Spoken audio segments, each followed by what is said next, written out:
નમસ્કાર પ્રજાપ્રિય news channel BN news ગુજરાતીમાં આપનું હાર્દિક સ્વાગત છે। આવો જોઈએ આજના મુખ્ય સમાચાર। કેશોદમાં પુત્રની સ્કોલરશિપ માટે દાખલો મેળવવા જતા મહિલાની લાજ લૂંટાઈ। કેશોદ પોલીસે માનેકવાડાના શખ્સ વિરુદ્ધ બળાત્કાર એટ્રોસિટી ધાકધમકીનો ગુનો નોંધ્યો।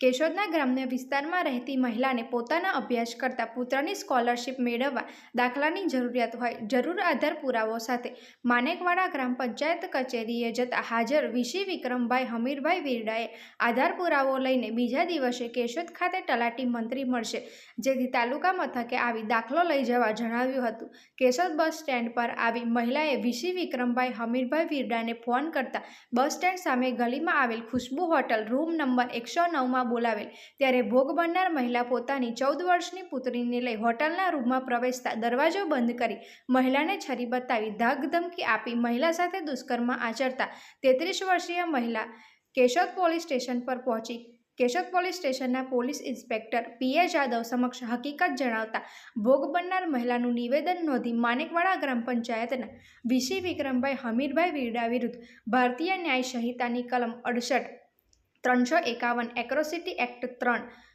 જીપીએ કલમ 135 હેઠળ દુષ્કર્મ એટ્રોસિટી ધાકધમકી સહિતનો ગુનો નોંધી આગળની તપાસ કેશોદ પોલીસ વિભાગના ડીવાયએસપી વીસી ઠક્કરના માર્ગદર્શન હેઠળ આરોપી વિક્રમભાઈ હમીરભાઈ વીરડાને ઝડપી લેવા ચક્રો ગતિમાન કર્યા છે। નિડર, નિષ્પક્ષ તેમજ પ્રજાપ્રિય ન્યૂઝ નેટવર્ક એટલે કે BN news Gujarati. BN news ગુજરાતીના ફેસબુક પેજને સર્ચ કરી લાઇક તેમજ ફોલો કરો। સાથે જ ઇન્સ્ટાગ્રામ પેજને પણ ફોલો કરો તેમજ યુટ્યુબ ચેનલને પણ સબસ્ક્રાઇબ કરો। બીએન ન્યૂઝ ગુજરાતી સર્ચ કરતાની સાથે જ તમામ સોશિયલ મીડિયા પ્લેટફોર્મ ઉપર બીએન ન્યૂઝ ગુજરાતીના ઓફિશિયલ પેજ આપને મળી જશે તેમજ સમગ્ર ગુજરાતના સમાચારો સાથે બીએન ન્યૂઝ ગુજરાતીની સાથે રહી અપડેટ રહો।